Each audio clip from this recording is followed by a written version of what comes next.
Development মানে মানুষ এবং সবার জন্য।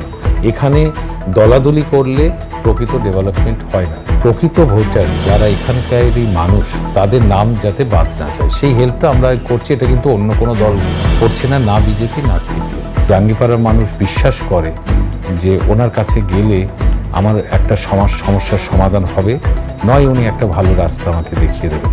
কবিতা লেখার সময় কি হয়? নমস্কার, আপনারা দেখছেন বাংলা 294। এই মুহূর্তে আমরা উপস্থিত হয়েছি জাঙ্গিপাড়া বিধানসভা কেন্দ্রে এবং আমাদের সঙ্গে আমরা পেয়েছি এই কেন্দ্রের বিধায়ক তথা পশ্চিমবঙ্গ সরকারের এতদিনের পরিবহন মন্ত্রী মাননীয় শ্রী স্নেহাশিস চক্রবর্তী মহাশয়। আপনারা দেখছেন বাংলা 294। নমস্কার স্নেহাশিস বাবু। জাঙ্গিপাড়ায় যে বিধানসভা কেন্দ্রে আসন্ন নির্বাচনে আপনি প্রার্থী, নতুন কি প্রতিশ্রুতি আপনি জাঙ্গিপাড়াবাসীর জন্য রাখতে চাইছেন? যে দেখুন, 2011 সালের আগে দলনেত্রী হিসেবে মমতা বন্দ্যোপাধ্যায় ম্যানিফেস্টো আকারে বা ইস্তাহার আকারে যতগুলি প্রতিশ্রুতি বাংলার মানুষের জন্য দিয়েছিলেন, ক্ষমতায় আসার পর 1, 2, 3, 4 করে 100% তিনি বাস্তবে রূপায়িত করে দিয়েছেন। সেই সার্বিক ডেভেলপমেন্টের পুরোটাই ছোঁয়াই জাঙ্গিপাড়ার মধ্যে আছে। এবং 2011 সালের পর এখানে কিষাণ বাজার তৈরি হয়েছে, ITI কলেজ তৈরি হয়েছে, মডেল থানা তৈরি হয়েছে, রুরাল হসপিটাল তৈরি হয়েছে, ফুরফুরা ডেভেলপমেন্ট অথরিটির মাধ্যমে রাস্তাঘাট, উজুখানা 4টি গ্রাম পঞ্চায়েতে হয়েছে। এবং যতগুলি রাস্তা জাঙ্গিপাড়ায় ঢুকছে আপনি দেখবেন, মোশাট থেকে জাঙ্গিপাড়া, শিয়াখালা থেকে জাঙ্গিপাড়া, গজার মোড় থেকে জাঙ্গিপাড়া, যত বড় বড় রাস্তা, সেই রাস্তাগুলো সেই 2011 সালের আগে সরু ছিল, ভাঙাচোরা ছিল। সেগুলোকে আমরা চওড়া করেছি, শক্ত করেছি এবং ঝাঁ চকচকে করেছি। আজও সেটা মেনটেন করে চলি। গ্রামীণ রাস্তা যেগুলো লাল মাটির ছিল, সেগুলোকে আমরা ঢালাই করেছি। প্রকল্পের সুবিধাগুলো ঢুকছে বিনা পয়সায়, রেশন, স্বাস্থ্যসাথী কার্ড, লক্ষ্মীর ভাণ্ডার, কন্যাশ্রী, যুবসাথী প্রকল্প, স্বাস্থ্যসাথী কার্ড, বিনা পয়সায় সাইকেল থেকে শুরু করে প্রতিটাই জাঙ্গিপাড়ার মানুষ পায়। এবং যাতে একজন মানুষও বাদ না যায়, আমরা সেটাকে নিশ্চিত করেছি। এই মুহূর্তে যেটা সমস্যা, সেটা হচ্ছে আমি ঘুরে ঘুরে যেটা দেখছি যে এখনও কিছু মানুষের বার্ধক্য ভাতা বাকি আছে, সেটাকে পূরণ করা আমাদের লক্ষ্য। দ্বিতীয় হচ্ছে মাটির বাড়ি, আমরা 32 লক্ষ মাটির বাড়ি কেন্দ্রীয় বঞ্চনা সত্ত্বেও আমরা 1 বছরে রাজ্যে করেছি। তার মধ্যে 2500 মাটির বাড়ি আমার জাঙ্গিপাড়া তৈরি হয়েছে। এখনও কিছু মাটির বাড়ি আছে, সেগুলোকে পাকা করার লক্ষ্য আমাদের রয়েছে। এবং জল জীবন মিশনের একটা কাজ চলছে, আপনারা জানেন কেন্দ্রীয় সরকার জল জীবন মিশনের টাকা দিচ্ছে না, আটকে রাখছে। এর জন্য এটা অনেক সময় ধাক্কা খায়। সেই জল জীবন মিশনের কাজ এখনও চলছে এবং সেটা যাতে পুরোটা প্রতিটা পাড়ায়, প্রতিটা বাড়িতে পৌঁছয়, জাঙ্গিপাড়াবাসী দলমত নির্বিশেষে প্রত্যেকে যাতে পায়, এটা আমার লক্ষ্য থাকবে। বিরোধীদের একটা অভিযোগ শোনা যাচ্ছে যে উন্নয়ন কিছু কিছু এলাকায় বাছাই করে করা হচ্ছে। আপনি কি মনে করেন যে সমস্ত সম্প্রদায়ের মানুষরাই উন্নয়ন পাচ্ছে? দেখুন, বিরোধীরা যেটা বলছে সেটা আজকে আর চলে না, সেটা বামফ্রন্টের সময় ছিল। কিন্তু আমাদের সরকারের প্রকল্পগুলো আপনি একটু লক্ষ্য করলে দেখতে পাবেন, এটাই মুখ দেখে তৃণমূল কংগ্রেসের কোনো নেতার ক্ষমতা নেই যে কাউকে পাইয়ে দিতে পারে বা কাউকে বঞ্চিত করতে পারে। আমরা কি ক্যাটেগরি করলাম? আমরা করলাম 25 থেকে 60 বছর যত মহিলা সে লক্ষ্মীর ভাণ্ডার পাবে। আজকে 2,42,00,000 লক্ষ্মীর ভাণ্ডার পাচ্ছে। কে বিজেপি, কে সিপিএম সরকার দেখেনি, পেয়ে গিয়েছে। আজকের কি ঠিক হলো? ক্লাস 8-এ উঠলে কন্যাশ্রীর আওতায় আসবে সবাই। সব ছাত্রীরা চলে এসেছে। কে সিপিএম বিজেপি দেখা হয়নি। সবুজ সাথী সাইকেল 1.5 কোটি আমরা ডিস্ট্রিবিউট করেছি রাজ্যে।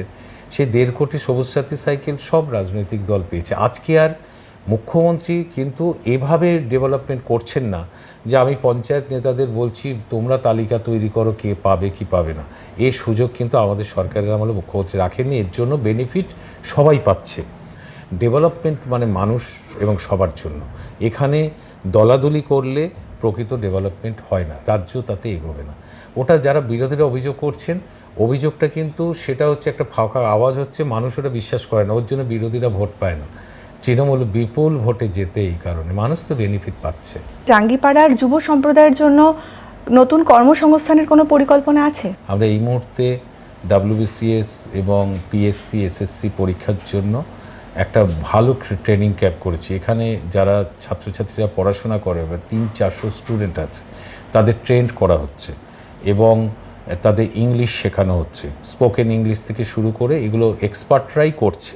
এছাড়া এটা কৃষি প্রধান জায়গা, অর্থাৎ এখানে বেশিরভাগটা মানুষ কৃষি কাজের সাথে যুক্ত থাকে, বড় কলকারখানা এখানে নেই, এবং হাতের কাজ কুটির শিল্প আছে। তার মধ্যে একটি হচ্ছে তাঁত, রাজবলহাটের তাঁত আছে, তাঁত শিল্পের সাথে যুক্ত অনেক মানুষ আছে, এবং কিছু পাওয়ার লুম তৈরি হয়ে গেছে। ফলে এইখানে যারা তাঁত শিল্পী আছে তারা কিছু সমস্যার মধ্যে আছে। অর্থাৎ তারা যে ধরনের শাড়ি তৈরি করতেন, সেই শাড়িটা তৈরি করতে তার যে সময় লাগছে, এবং পাশাপাশি যখন পাওয়ার লুমে খুব স্পিডে শাড়ি তৈরি হয়ে যাচ্ছে, কস্টিংয়ে সে পোষাতে পারে না, এই একটা সমস্যার মধ্যে তারা আছে। এটা জেনুইন সমস্যা। তো সেটার জন্য সরকার যেটা করতে পারে সেটা হচ্ছে তাদের সাবসিডি দিয়ে সুতো বা যে মেটেরিয়াল সেইগুলো সাপ্লাই দেওয়ার একটা বন্দোবস্ত এখানে আছে। আমরা একটা ক্লাস্টার করতে চাই, একটা ক্লাস্টার আছে আমাদের, কিন্তু একটা মার্কেট করতে চাই যেখানে পাইকাররা এসে এখান থেকে শাড়িগুলো নিয়ে যাবে। তার জন্য অনেকটা এগিয়েছে, জায়গা জমি চয়েস করা হয়েছে, এটা করা হচ্ছে। কৃষকদের জন্য কৃষক বন্ধু প্রকল্পের সুবিধা সবাই পাচ্ছেন, এবং যারা ক্ষেত মজুর তাদেরও 4,000 টাকা করে সাহায্য দেওয়া হচ্ছে। ফলে এর মধ্যে থেকেই কর্মসংস্থান গড়ে ওঠে। ভোটার তালিকা নিয়ে একটা বড় অংশের মানুষ উদ্বেগ প্রকাশ করছেন, তাদের আস্থা ফেরানোর জন্য আপনি কি আশ্বাস দেবেন? দেখুন, বিষয়টা হচ্ছে যে এরা জোর করে এসআইআর চাপানোর ফলে বাংলায় প্রায় 32 লক্ষ মানুষ নো ম্যাপিং হয়ে গেল। অর্থাৎ 2002কেই ওরা বেস ধরলো, তার সাথে মিল পেল না 32 লক্ষ মানুষ। এর মধ্যে 2100 মানুষ আমাদের এখানে ছিল নো ম্যাপিং, তার মধ্যে 1850 মানুষ তার তথ্য প্রমাণ সহ ভোটার তালিকায় নাম তুলে ফেলতে পেরেছে। এরপরে লজিক্যাল ডিসক্রিপেন্সি ওরা নিয়ে এলো, যেটা অন্য কোনো স্টেটে ওরা আনেনি। সেই লজিক্যাল ডিসক্রিপেন্সি দিয়ে যাদের লিঙ্ক ছিল 2002 সালের সাথে, শুধু নামের স্পেলিং ভুল সহ, বাবার নামের স্পেলিং ভুল ইত্যাদি করে, আপনারা জানেন 1,36,00,000, তার মধ্যে এখন জাঙ্গিপাড়ায় আছে 8,800 বিচারাধীন এই বিধানসভায়, তার মধ্যে 7,400 আছে সংখ্যালঘু মানুষ এই বিধানসভায়।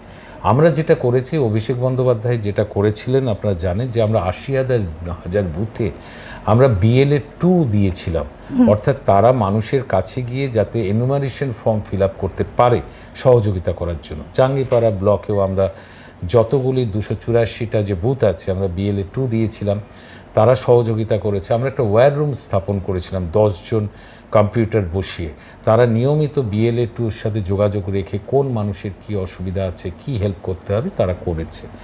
এখন যে বিচারাধীন যারা আছে তাদেরকে আমরা আইনি সহায়তা দিচ্ছি, আমাদের দল থেকে দিচ্ছে, আমিও জাঙ্গিপাড়ায় লয়ার রেখেছি, তারা অ্যাপিলে যাচ্ছে।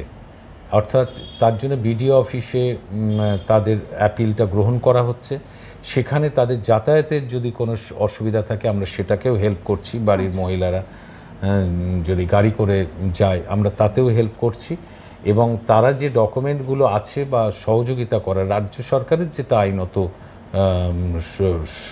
মানে সম্ভব সেটা দিয়ে তাদের সহযোগিতা করা হচ্ছে। অর্থাৎ আমরা চাইছি যে প্রকৃত ভোটার যারা এখানকারই মানুষ তাদের নাম যাতে বাদ না যায়, সেই হেল্পটা আমরা করছি। এটা কিন্তু অন্য কোনো দল করছে না, না বিজেপি না CPM।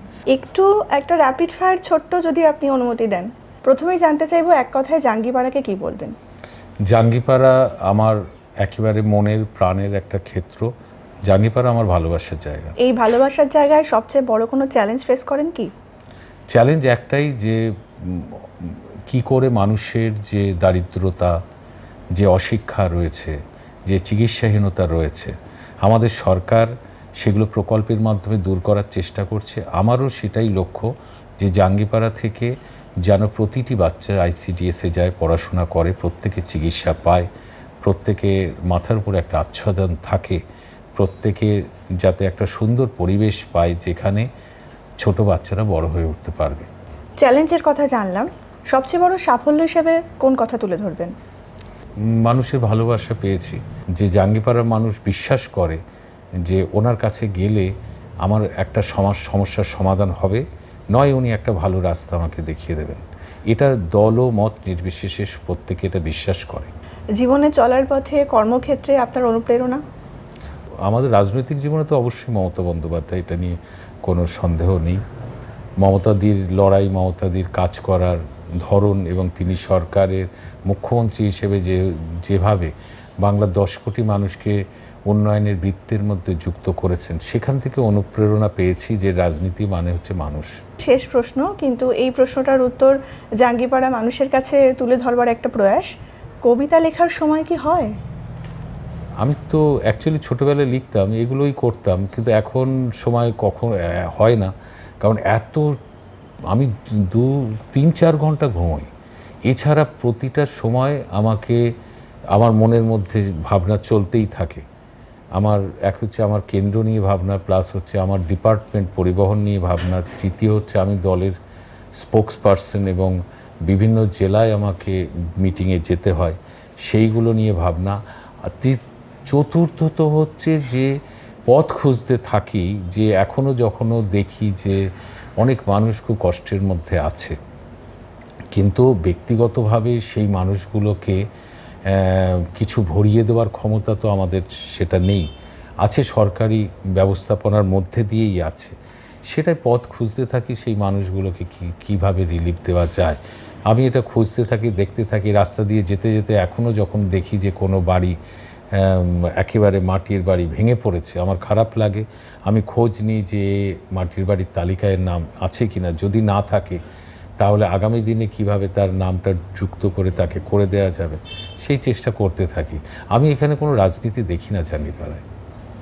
অশেষ ধন্যবাদ আপনাকে।